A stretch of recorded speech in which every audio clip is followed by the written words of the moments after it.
So you should all hopefully be seeing my screen. Hopefully that's working fine. So to talk through what we're doing today, we've got a couple of things. We've got 2 hours booked in. There'll be time for questions after each talk. And we should have sort of plenty of time to talk around things. So to start off, we'll be introducing the ventilation guidance we put together, a bit about the background and how this has come together. I know some of you have been involved in our earlier workshop in terms of developing this, so you might have an idea of what's in it, but hopefully you'll be impressed by how this has come on, see the final part. We've done some research to test out this guidance, so I'll explain you about that and then what that's led to in terms of our recommendations for how to use it. After we've gone through the guidance, we'll have a chart for questions around it, and then Kath Noakes from the University of Leeds is also with us, who's going to be introducing the Indoor Air Quality Observatory.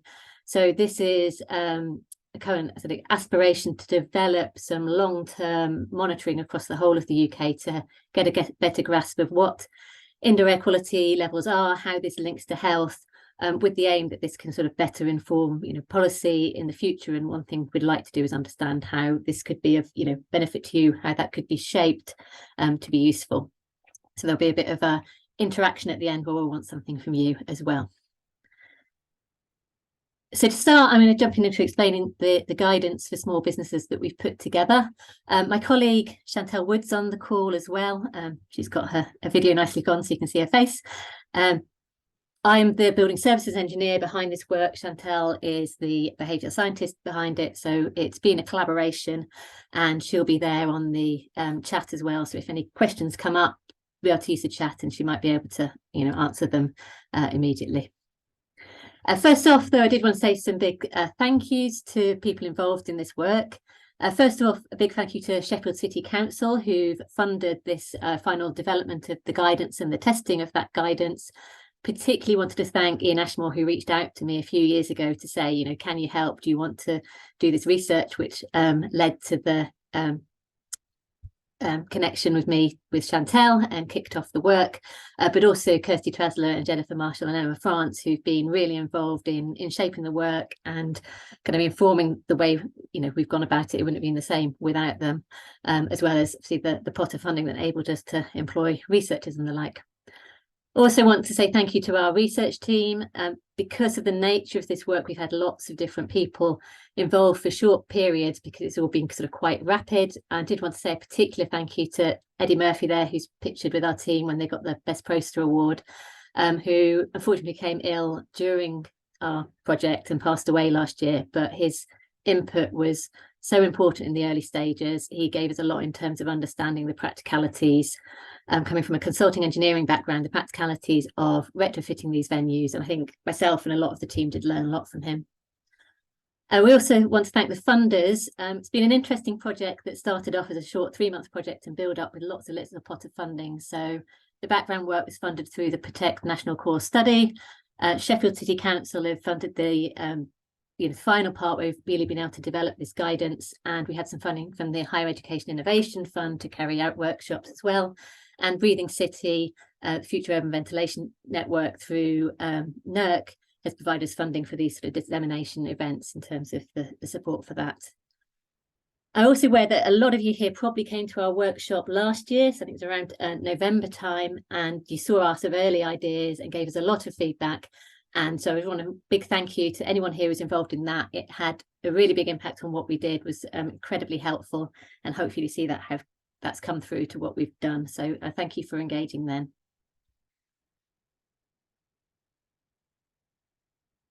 So just to start with a bit of background of where this come from. I know those of you what came last year will have seen some of this, but a bit of a reminder and for anyone new to understand where this started. So we had a short project to start with where we just wanted to understand what the technical and behavioural challenges were to ventilating small hospitality. We kind of had a sense that it probably often wasn't being ventilated well, but we didn't really know what it was. In many cases, some of these buildings are quite old and poor, so although they don't have bespoke ventilation, perhaps the fabric's so poor, you've got so much infiltration, it's okay. It's a big question there. So we decided to go around just have a look, see what's on the ground, and we did surveys of 21 venues. The table there gives you an idea of the size of the venues. A few cafes, restaurants, bars, nightclubs, and a couple of gyms. all sort of relatively sort of small, medium-sized venues. I mean, most of them were, for the cafes, restaurants, bars, up to about 100 people. A few of the bars were a bit bigger, and then obviously the nightclubs were bigger, but in terms of a nightclub, probably not what you consider a huge nightclub venue. So we did walk around surveys to look at what the ventilation provision currently was. Was there any sort of quick wins in terms of improving it? What would be the opportunities? What would perhaps be more challenging and cost money to put in, but where could we do things relatively easily and cheaply? We did CO2 monitoring to understand, actually, is there a ventilation problem here? And then we had interviews to understand the challenges and opportunities for behaviour change. So our CO2 monitoring, you're probably not surprised to know, showed that in most venues there were challenges around that ventilation. So this just shows our sort of distribution within each venue that we looked at of the ventilation, and you can see at times most of them, particularly once you got to the bars and the nightclubs, were well over that 1,500 parts per million limit. I think the one thing that I wanted to pick up from this, I think, is quite important, is down at the restaurant end, particularly we have the 50-seaters. Whether a restaurant had mechanical ventilation or natural ventilation didn't really matter whether they were able to do good ventilation or not. You had some naturally vented places that were really capable of ventilating their venue well at that side through opening windows, and actually, given the guidance to do so, could engage in that easily and saw the reasons for doing it. There were mechanically ventilated venues where, because the infrastructure was so old and people didn't understand it, they weren't able to ventilate well. So 1R is mechanically ventilated, 11R is naturally ventilated. Equally though, 8R is naturally ventilated, and they didn't manage to ventilate well. And I just think that's important, because some people, you hear some conversation of the fact we need to go to mechanical ventilation to ventilate better, and it's not true. You can do it well with natural ventilation, and sometimes that's more intuitive for the occupants in these smaller venues. So we also had interviews, and this aimed to look at the capabilities, opportunities and motivations for improving ventilation. I've got some quotes on the screen here, but I think what really came out from that was that nearly all the venue owners understood that they should be ventilating. They understood why it was important related to COVID, but there were limited opportunities to do that. In some cases, that was to do with the building and the fact that they didn't own the building, and the landlord would need to do the larger structural work. But we had, several comments that were around the fact that although there was guidance out there, it really wasn't as appropriate for them. They couldn't see how they're using it. It's pretty useless. So apart from saying open doors or windows, there wasn't a vast amount of guidance that I could find. And for many of these venues, when we looked at motivation, the risk of noise escaping for the noisier venues was obviously an issue in terms of their license.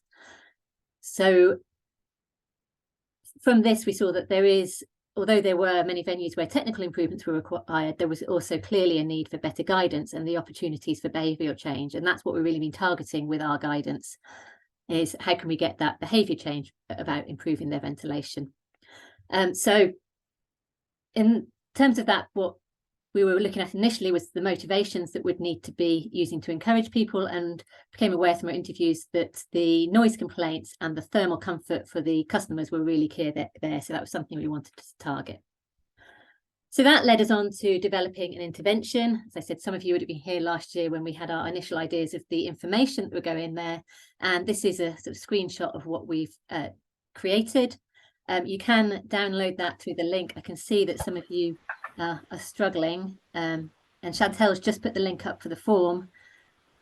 Some of you, I think, are having trouble getting into this form because of firewalls, so we'll make sure you can get access to this later if there are issues. But I'll talk through and show you on the screen what we developed. So in terms of developing the intervention, our aspirations were to workshops with venue owners. Unfortunately, we struggled with engagement despite paying quite a lot of money for a couple of hours workshop. So we only got 3 venue owners involved, which is where we then reached out to have the big event last year, where we had nearly 200 of you from Devon to the Shetlands involved, because you have a much better link to what these business owners' challenges are than we have sitting in academia, and that was incredibly useful for shaping this. Once we'd developed the guidance further, we then had an online survey with 63 owners managers to revise it, and that particularly had an impact on what we did around the motivations. So I don't expect you to read the words on this screen in terms of its image of the leaflet we put together, but it gives you sort of an overview of what's there, and then I'll zoom in on each bit individually. So we had some motivations to start with, and then we looked at short-term, medium-term and long-term changes. And one of our aims here was really to try and keep things very easy. We're aware we did need to pick up on the opportunities for opening windows, but that for many venues, they were, I guess, quite frustrated with that was all they were being told, and that they actually needed different approaches for them. So then we had the medium and long-term options. So looking at the motivations first, something we got from our questionnaires was that the sick leave was an important motivation for them, and as well as sort of general sickness. We're very aware that COVID now is often not of interest to many people, so we kept that away from this and focused on that general infections, so showing that improved ventilation reduces it, and then importantly the opportunity for reducing sick leave by using ventilation. And on the leaflet, those little tiny superscript 1 and 2 do give you the details of what the reference is for people that want to check this has come from somewhere valid. Interesting, these research behind this is actually pretty old now. I think some of it's from the 90s from memory, but way before COVID, and actually this becoming such a big issue for everyone. So below the motivations, we then had the short-term, medium-term and long-term. So just zoomed in on short and medium-term here.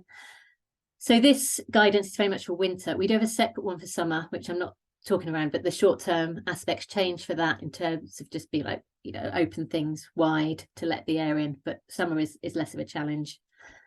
So in the short term, we tried to kick this off with, you're worried about keeping customers warm, because we knew that thermal comfort was an issue for these people. So we want to talk about how to do this whilst thinking about thermal comfort. So the sort of two main options for ventilating continually are to try and open high level openings, and they have to be, pretty high. So if you're using this with businesses who said, I tried this and we were still getting a draft, there'll be the windows that are sort of too low and too close to the people that the air is not warming up by the time it reaches them. But if you open an opening up high, then the air, as it drops in, mixes with the room air, so it warms up before it actually touches the people. So it avoids those cold drafts. Whereas you open a low window, it will be rapidly touching people and being cold air and not getting that chance to warm up. We're also picking up on that you can just open a small amount. So if you're feeling too cold, don't shut your window fully, leave it cracked slightly just to let a little bit of air in, because I think everyone's come to the realization it's about improving the really badly ventilated places to be reasonable. It's not about getting the best ventilation everywhere. We've got lots of very poorly ventilated places, so we just want to get a bit better, and any improvement is worthwhile. We also touched on using purge ventilation here as well. We tried to tackle the worry about energy costs with the idea of using a CO2 meter monitor. The reason for that was in our survey, our initial work, we'd seen that some of the well-ventilated venues that were naturally ventilated were probably ventilating too much at times. It's a bit of a tricky one whether a CO2 monitor helps you reduce energy costs, but it does avoid you over ventilating and keeping things too cold. So I think for some venues, naturally ventilating a few £100 on a CO2 monitor can help them to minimize their ventilation, when they can, and avoid just having a lot of cold air coming through and having to put the heating in to meet that. We're then tackling the noise issues in terms of the noise regulations, meaning you can't open things to let air outside, through putting in information about air cleaners. I know from my last workshop there's kind of mixed feelings about air cleaners, because they aren't the best solution. A proper mechanical ventilation system or a well-working natural ventilation system would be better, but the idea here is this is medium term, something you could buy and get installed relatively quickly, as opposed to doing big building works.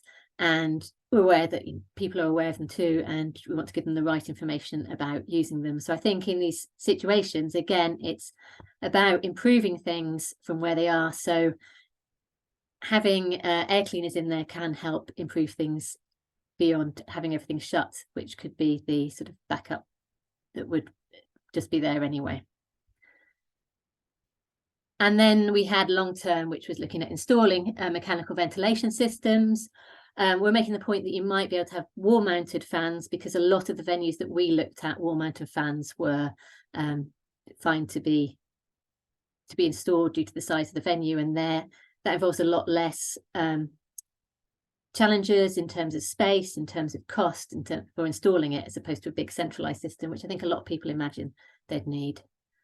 Now, for our medium and long term, we've tried to put costs against this. It is very difficult when things like mechanical ventilation systems, because it depends very much on the particular setup. So what we've looked at here is just basically purchasing a fan that would give you the airflow rate for this many people to give a feeling of the costs, but without the building works. Now, obviously, building works does add on an awful lot of costs to this. So yeah, it was a difficult one to decide to do, but from sort of the input we had, we got the impression people would really benefit from having a feel for the costs on this. And then you'll note there's a QR code. So the idea of these can be, printed out on paper, handed out on your visits, and the QR code goes to a website with a bit more information. So these are the pages on the website, and I'll just show you a little bit more about that if I can get the screen up. Yeah, so this is the website. It has the first page, just that information again.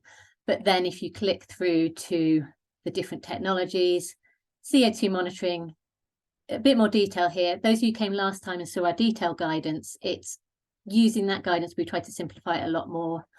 We've given people information on some particular types of CO2 monitors. We try not to recommend any, because that's not what we're doing, but just gives you an idea of where you can get them from, and some details of how they work, information of how to use them and how to interpret them. And then it says what to do if air quality is bad. Similar with air cleaners, we're trying to make the point that ventilation is a better option. And one of the reasons for putting the costs in is actually if you start looking at the cost of the kit for a fan in the wall versus an air cleaner, which actually becomes quite similar. So it would get more expensive once you have the building work done. But they're not so far off, really. So spending your money on air cleaners, why don't you just put some ventilation in?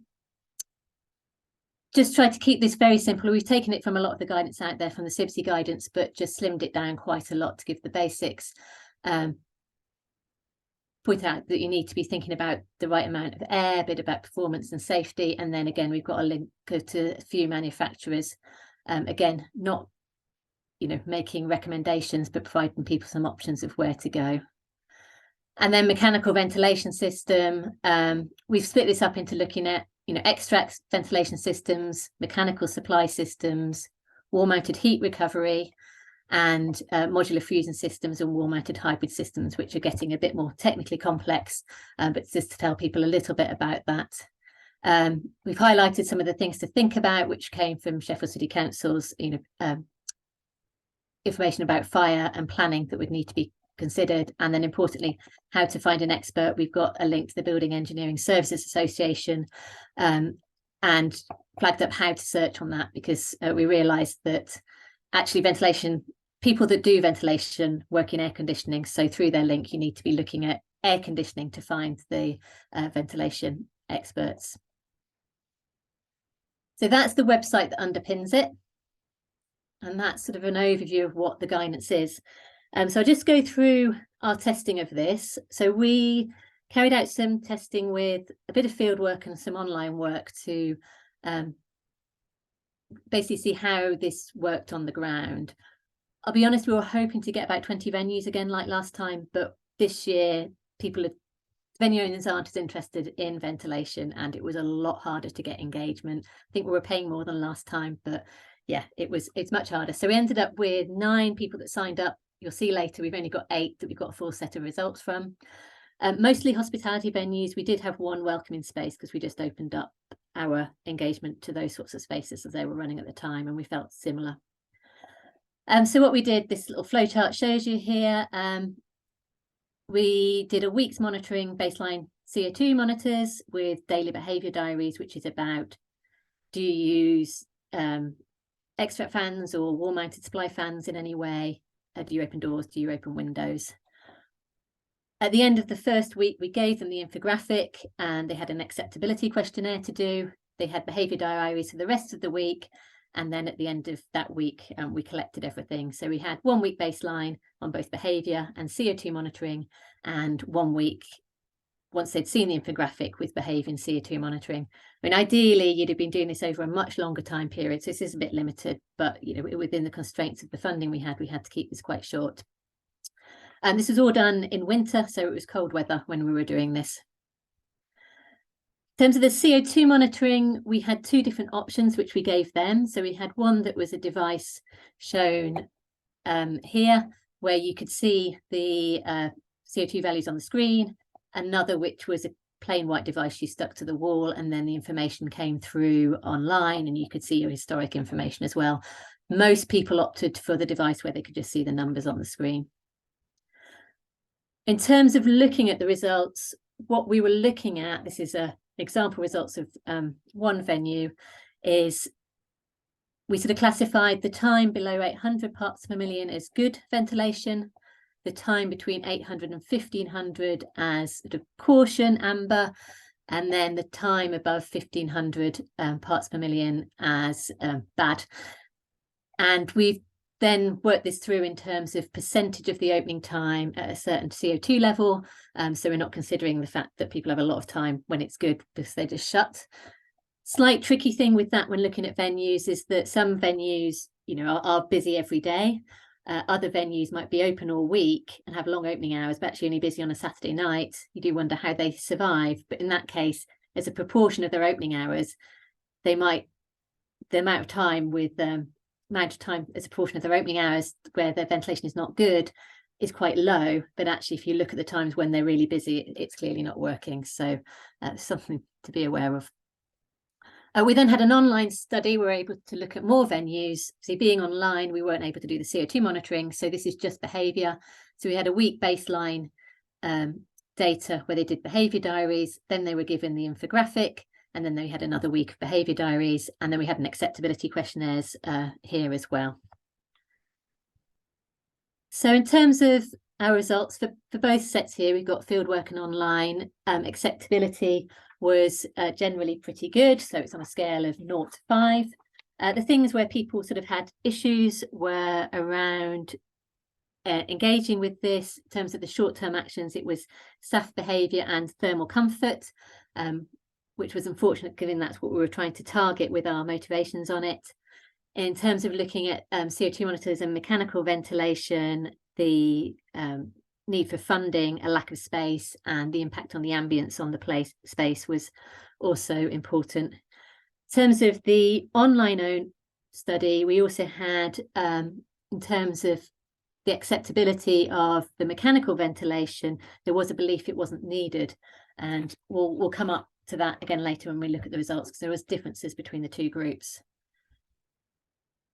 In terms of the behaviour change, so we looked at how people opened windows, doors, and used any wall-mounted fans. There's not a massive difference you can see here in what's going on average over all the venues. When we start to look at some venues in detail, you see it differs. The one thing I did want to highlight here that wasn't really something we're looking to find out, but came out of this, is that those of them that had any kind of wall-mounted systems were not using them very much anyway. So they had something there that might really help their ventilation, but they were being used less than half the time. So these bars here for people with the wall-mounted fans, the people saying how much of their hours they used it, that's only out of those of them that actually had these installed. So it doesn't mean people didn't have them installed, that it's only used 50% of the time. Of those that had these installed from the online participants, because that's a bigger sample, less than half the time were they actually using them. So in some cases, it's not so much about getting kit installed, there is actually need to just use what's on site. So in terms of looking at the field work and the CO2 results, this is where we actually try to see if there is any change on the ground in terms of the ventilation. Unfortunately, 42C here, we don't have the posts, and I haven't put a key on this, have I? So the blue bar is week 1 and the purple bar is week 2. So this is the change, with the purple bar being after the intervention.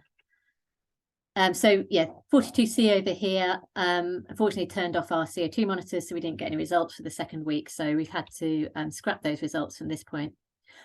12R was pretty good ventilation across the board anyway, so we wouldn't expect much ventilation, much behaviour change. The CO2 monitors would told them they were okay. We had a couple of venues where the CO2 increased after the intervention, which wasn't what we'd want to see. But then more positively, we've had 4 venues where we've seen a decrease in the CO2, varying by venue. Some of them only slight, some of them pretty good. If we go back and look at the ones that didn't do very well, these venues, when we went out to them, I think the ones that didn't do very well, we expected that, because looking at them, actually the opportunities for doing any behaviour change was quite limited. Although we picked venues that did have the opportunity for using windows or extracts, at least 24B was a pretty large venue, so and the use of windows wasn't going to be very likely. So I think these didn't surprise us, these results. But we're pleased to see that it did have a good impact across 4 venues. If we zoom in on this, we'll look at 24C first. They were a very engaged owner. So the ideal owner, and I'm very aware that they're not across the board. But if you can see the way the CO2 monitoring was working, as you'd hope and expect, in week 1, you can see the CO2 levels rise and they stay high throughout the day. In week 2, it's a lot more jaggedy because the CO2 is rising. They're noticing that, and they were opening the door, and you could see that coming down. If we sort of dive into that into a bit more detail, this shows us just a close-up on one day's what's going on. So you can see the post-intervention in red here. It's rising, they open the door, they shut it again, they open the door for longer this time, so they see it's risen back up, and when it drops down, they shut it again and starts rising, and they open it again, compared to that blue background where it just pretty much stays high, and you can see some little wiggles from the occupancy changing. And that's mapped out over here. You can see the increase in this particular venue in the use of their extracts of windows, but mostly their doors. They use their doors to do purge ventilation. That's what worked for them. This middle graph is looking at all the data from the time it was open, and just looking at the CO2 concentration on the bottom and the probability of exceedance up the side, which is pretty much related to the time that it was over these values. So you can see, if you follow this line down, 80% of the time it was below 1,000 parts per million in both scenarios, before and after. But these high levels, if we get up to 1,500 parts per million here, post-intervention, it's only 20% of the time that it's going over that, whereas pre-intervention on the blue line, it's 40% of the time it was going over that. So, that's quite a big chunk of time that you're reducing at those high levels, which is what we want to see. So a relatively small change, but actually in terms of your time when it's at those bad values, reducing a fair amount. And in our, there's a couple of other examples of the good venues. We're seeing similar things, an increase in this time in the sort of cautionary area, which gives us that, I think, was actually quite a reasonable improvement overall, given the difficulties of ventilating these venues. The bar did start using their extracts, which we weren't using at all before, once they got the CO2 monitors, but the customers complained about the noise of them, so then they kept shutting them off. So that would be where the improvement wasn't getting any better. Feels to me like a quick win there in terms of the cost of exchanging them for newer fans. It'd probably be a lot quieter, and a bit of sound attenuation probably wouldn't be too bad. And again, this, venues where using the doors for the purge were quite useful.